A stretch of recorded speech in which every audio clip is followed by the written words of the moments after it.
बच्चों आज एक प्रश्न है जो कि अंडर रूट में है। रूट में है 1369 का वर्गमूल जानना है कितना होगा। तो हम लोग छोटे संख्याओं का तो वर्गमूल निकाल लेते हैं, जैसे 16 का होता है +-4 गुने +-4 है ना। तो 16 का वर्गमूल हो गया 4। लेकिन ये बड़ा नंबर है तो इसको क्या करेंगे समझेंगे। जो भी नंबर है उसके दाएं तरफ से और बाएं तरफ से दो रेखा बनाना, इस तरह से लाइन खींचना है। लाइन खींचने के बाद दाएं तरफ से क्या करना है, जोड़ा बनाना है। जोड़ा के ऊपर लाइन खींच, इस तरह से 69 का जोड़ा बन गया, फिर 13 का जोड़ा बन गया। अब इसके बाद कोई अंक नहीं है तो छोड़ देंगे, मतलब जोड़ा बनाना है। अगर जोड़ा के बाद कोई अंक रह गया तो कोई दिक्कत नहीं है, उसी पे काम चलेगा। लेकिन हमारा यहाँ जोड़ा बन गया तो जोड़ा पे ही काम चलेगा। सबसे पहला काम क्या होता है कि दाएं तरफ से जोड़ा बनाना और बाएं तरफ से, ठीक है, बाएं तरफ से अगर जोड़ा मिल रहा है तो जोड़ा में ही हम काम करेंगे। तो जोड़ा कितना बना, 13 का एक जोड़ा है। तो 13 लाने के लिए हमें ऐसा दो संख्या लेंगे, वो दोनों संख्या सेम होना चाहिए, जिसको आपस में गुना करेंगे तो 13 आ जाए, ठीक है। तो 0 से शुरू करते हैं। जैसे कि 0 गुने 0 अगर ले रहे हैं आप तो 0 आ रहा है ना, जो कि बहुत कम है। अगर 1 गुने 1 ले रहे हैं, बेसिक समझ, तो 1 जो कि बहुत कम आ रहा है। अगर 2 गुने 2 ले रहे हैं बाबू, सॉरी, तो 4 है ना, बहुत कम। इसी प्रकार 3 गुने 3 ले लो आप, कितना होगा 9। 4 गुने 4 ले लो, कितना हो जाएगा 16। तो हमें देखना है कि 16 ज़्यादा हो रहा है, ठीक है। भाग में क्या करते हैं, बड़ा वाला नहीं लेके छोटा वाला लेते हैं। 16 ज़्यादा हो रहा है तो हम क्या करेंगे, इससे जस्ट नीचे वाला है ना 9। तो ये कितना, 3 गुने 3 करेंगे तो 9।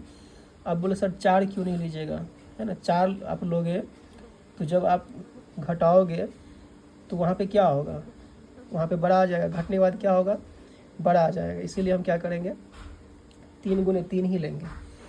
तो 3 गुने 3 कितना आता है 9, मतलब 9। तो यहाँ पर 9 रखना है और एक 3 यहाँ, दूसरा 3 यहाँ, ये नियम है। 3 गुने 3 9 आता है तो एक 3 यहाँ रखेंगे, दूसरा 3 यहाँ रखेंगे और एक लाइन इस तरह से खींचेंगे। अब क्या करेंगे, तो 13 में से 9 को माइनस करेंगे। 9 10 11 12 13, तो घट के आ जाएगा 4। तो यहाँ 4 लिखेंगे, ठीक है। यहाँ माइनस का साइन दीजिए या ना दीजिए, कोई दिक्कत नहीं, ठीक है। वर्गमूल निकालना है हमें तो हमें फाइनल आंसर पे ध्यान देना है। तो यहाँ पे माइनस करेंगे तो 4 आ जाएगा। अब इसके बाद क्या करना है, ये जो 3 है, आगे का क्रिया करने के लिए ये जो 3 है ये नीचे लिखाएगा, अपने मन से इसको नीचे लिखना है। तो नीचे लिखने के बाद क्या करेंगे, इस दोनों को जोड़ देना, उसी दोनों को जोड़ देना। 3 3 जुट के हो जाएगा 6। 6 को थोड़ा इधर ही रखना है ताकि आगे में और काम होगा। 6 हो गया। अब क्या करना है सर, तो अब क्या करना है कि 69 को यहाँ 4 के आगे लिखना है, अंक को उतारना है। अंक उतारना है सर, जोड़ा लगाना जरूरी है। तो हाँ, जोड़ा ही आएगा, एक बार में जोड़ा ही उतरता है, एक एक करके नहीं उतरेगा, क्योंकि हम लोग स्क्वायर रूट निकाल रहे हैं। तो अब हमारा नया नंबर हो गया बाबू 469। तो 469 में क्या करेंगे, ये जो 6 है, इस 6 को देखते हैं। इस 6 को यहाँ रख के इसके आगे में कोई ऐसा नंबर रखेंगे जिस उसी संख्या से पूरे को गुना करने पर 469 आ जाए। वैसे तो हम अगर इकाई अंक देखें तो 9 है, ये 9। कोशिश करेंगे कि हम गुना करने में इकाई अंक 9 आ जाए। तो क्या करते हैं, 3 रख के देखते हैं डायरेक्ट, 3 ऊपर 3 नीचे। ये देखिए 3 3 9, 6 18, जो कि बहुत कम है, इस पे नहीं आएगा। दूसरा क्या करते बाबू, 6 के आगे में कुछ नया नंबर लेते हैं, जैसे 7 है ना। 7 7 49 भी हो जाता है, 9 इकाई अंक। 7 7 49 का 9 हासिल 4, 7 6 42, 43 44 45 46। देखिए 46 यानी कि 669, यहाँ 669 लाना भी। तो 7 और 7, 2 7 मिल रहा है हमें, एक साथ यहाँ रखेंगे, दूसरा साथ यहाँ रखेंगे। गुना करने पर आया 669, यहाँ रखेंगे। बाबू देखो ये 9 से 9, 6 से 6, 4 से 4 कैंसिल हो रहा है। अब इस 7 को नीचे रख के आप जोड़ सकते हैं, कोई दिक्कत। 7 7 14 का 4 हासिल 1 6 1 7। अब देखिए 37 का 2 गुना है।